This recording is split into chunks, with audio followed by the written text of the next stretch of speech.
Good evening, and welcome to Ernie Davis Academy's 8th and 9th grade orientation. For those of you who may not know me, I am Mrs. Carrie Rollins, the Ernie Davis Academy principal. I'm really excited to be able to provide you with information tonight that I'm hoping will help you have a smooth transition back to school. And I will say I'm trying something new and outside the box for myself, putting together this video presentation as we use technology more and more in our classrooms and in school. I hope you've had a great summer. It sure has been busy here. Construction has made it a whirlwind of things going on.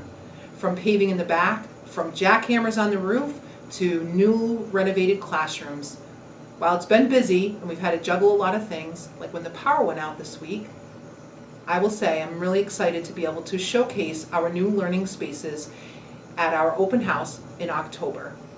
They will really enhance instruction and activities and programs here at Ernie Davis Academy. So tonight I've put together some information for you, as I shared, that I hope is helpful. First, you'll receive this orientation folder when you checked in tonight, and there's some pieces I want to go over with you. One of the pieces of information you'll receive is the parent and family engagement policy and information under Title I. This presentation will share information on state assessments, Title I services, academic intervention programs, and engagement policies. Be sure to check this out. We've also put together a video presentation for you if you're interested. The next piece is just a presentation on procedures and policies and overall information about our school here. I'm going to use this as a guide to answer some frequently asked questions in the next piece. There's also who do I contact if document, shares information on staff and phone numbers to call if you have a question about health-related services, lunch, classroom schedules. Please refer to this if you need to contact someone regarding a specific piece. There is a communication card. I like to use this for you to provide feedback or to ask questions that I did not cover tonight, or that you're still unsure about as you do a tour and find classrooms and walk your schedule. There may be things that come up. For instance, you try your locker, it doesn't work. Put that on here so I can make sure my custodians fix that for the first day of school. You're still not sure about your schedule, or you look like you're missing a class, write that down and we'll check it out for you. So I'll go back to the presentation I mentioned about procedures and information regarding Ernie Davis Academy, and I'm going to share some answers to frequently asked questions. So the first one in here is, where is student drop-off and pickup, and what is the start of the school day and the end of the school day? So student drop-off and pickup is the same in the AM and PM. So buses will drop off and pick up every day on the opposite side of our building from the main entrance. It's located by the library and the cafeteria. Buses will line up, and every day they seem to come and go in the same order so students can get familiar where their bus will be located each day. If you're being dropped off by a parent, a grandparent, or you walk, I ask that you use the main entrance doors to enter and leave the building. Parents, if you could pull up right along the curb here, that really helps us keep the flow of traffic. And students, when you are dropped off, you'll enter the building. You'll be able to enter the building at 8:15, and you'll go to the cafeteria or to the gymnasium until the 8:30 bell to classes sounds. At approximately 8:30, we'll have students go to their lockers. 8th grade students, you'll be able to go pick up your device, and then make your way to first period class. At the end of the day, the bell rings at 3:14, and students will go to the buses, go to their pickup, if their parents picking up, go to their sports bus location or if practice is here. We do have after-school clubs that often meet in the cafeteria at first and then disperse to the classrooms they'll be meeting in. There are daily announcements about those locations, so be sure to listen for DJ Red. The next question, what does the student schedule look like? So tonight you should have received, or you will receive, and on the first day of school in case there's changes, your student schedule. So on here it has your name, it has your locker and combination, 8th grade what team you're on, and 8th and 9th grade who your school counselor is. And then it goes through your schedule for the day. We're on an A, B, C, D rotation, and it will list that. And I will say we start school on Wednesday on an A day, so you'll become familiar with that. First period starts for both 8th and 9th grade at 8:34, and again the end of the day is at 3:14. So make sure you memorize your locker and that combination piece and really become familiar with this schedule. I will say that agendas, which I'll go over in a little bit, it has a place for you to staple, tape, glue your schedule right in. And I will say some students take a picture of their schedule, so they have that as well. Another piece about the schedule that you may not be aware of. In 8th grade, we follow an 8-period day where periods are 48 minutes long. In 9th grade, we follow a 4-period day where your periods are 80 minutes long. And in 9th grade, you have semester 1, you'll have certain classes, and they switch to semester 2, you'll have other classes. So a little bit of a different schedule in each of the grades, which really provides different learning opportunities as you move into that high school schedule. So where are my classes located? So we've really worked to reconfigure our building over the last couple of years to really house most grade level classes in specific areas. It gets a little bit tricky for a couple of classes in 8th grade because I can't offer certain pieces upstairs. So if you're an 8th grade student, you will have all of your classes upstairs with the exception of art, music, physical education, and of course lunch will be on the first floor as well. And with the upstairs, all the 8th grade classes are kind of in an L shape, so it's really helped you be able to move to and from classes quickly and not feeling that pressure that you're not going to make it. In 9th grade, if you're returning, you're familiar with this, but if not, if you're new, I'll share this with you. All of your classes, with the exception of science, are located on the first floor.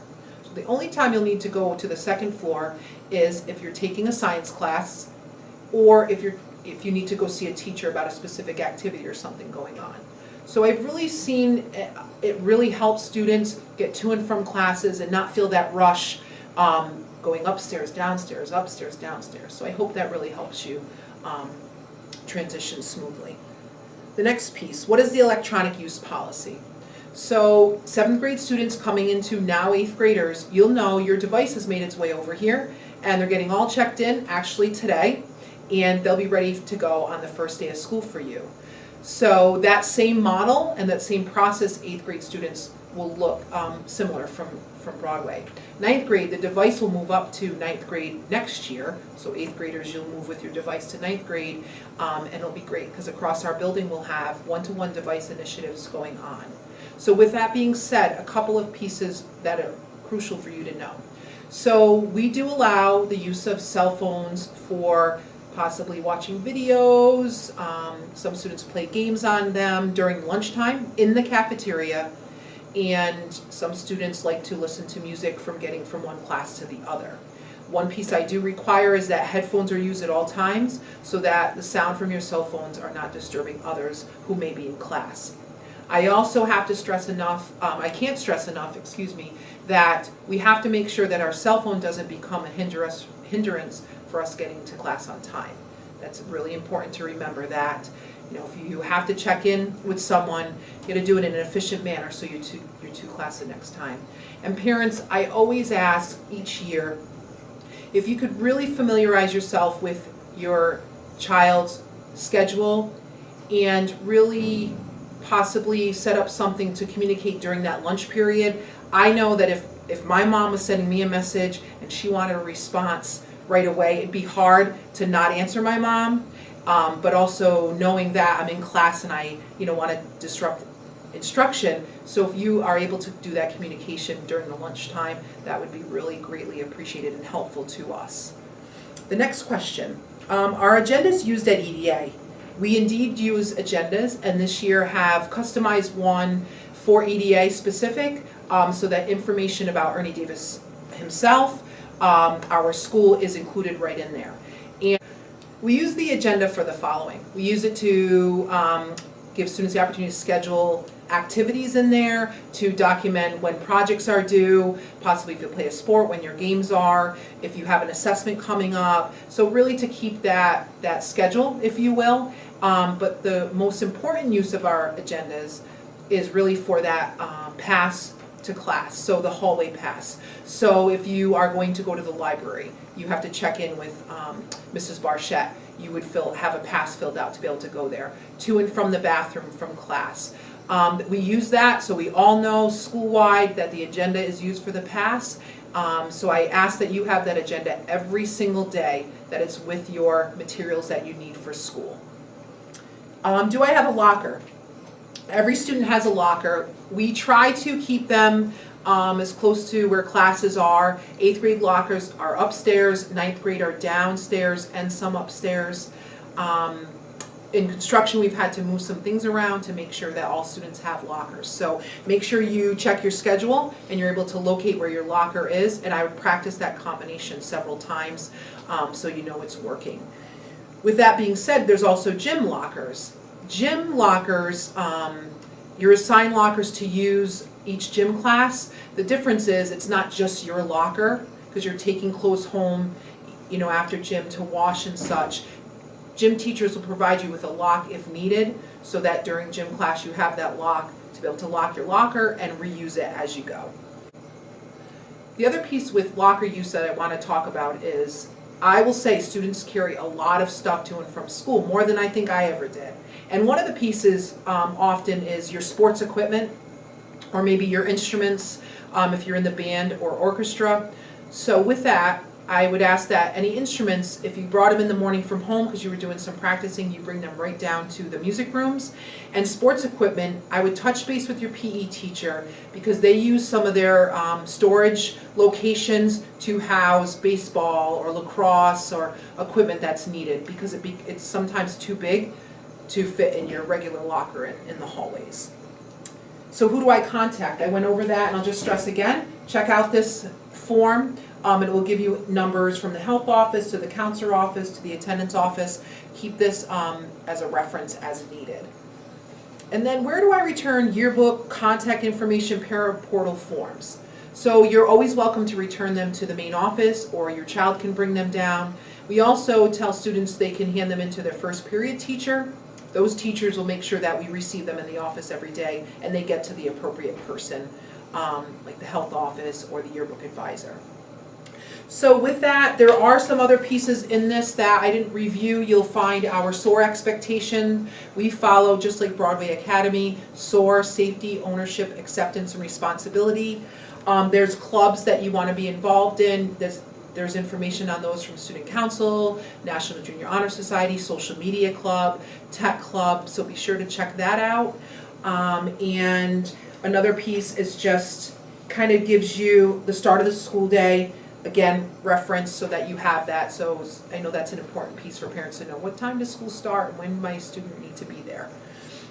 I hope this video presentation has provided you with important information and answered questions that you might have had regarding schedule, school day, what do I do if, and it will really help you start the school year on a positive note, and students, you feel comfortable coming and knowing what to do on the first day. Be sure to subscribe to our WEDN YouTube page. We use that page to communicate information, to share successes, celebrations, and document what's happening here at EDA. If you need more information on that, contact our school librarian, Mrs. Barchette. It's hard to believe that we start school in a week and 2 days.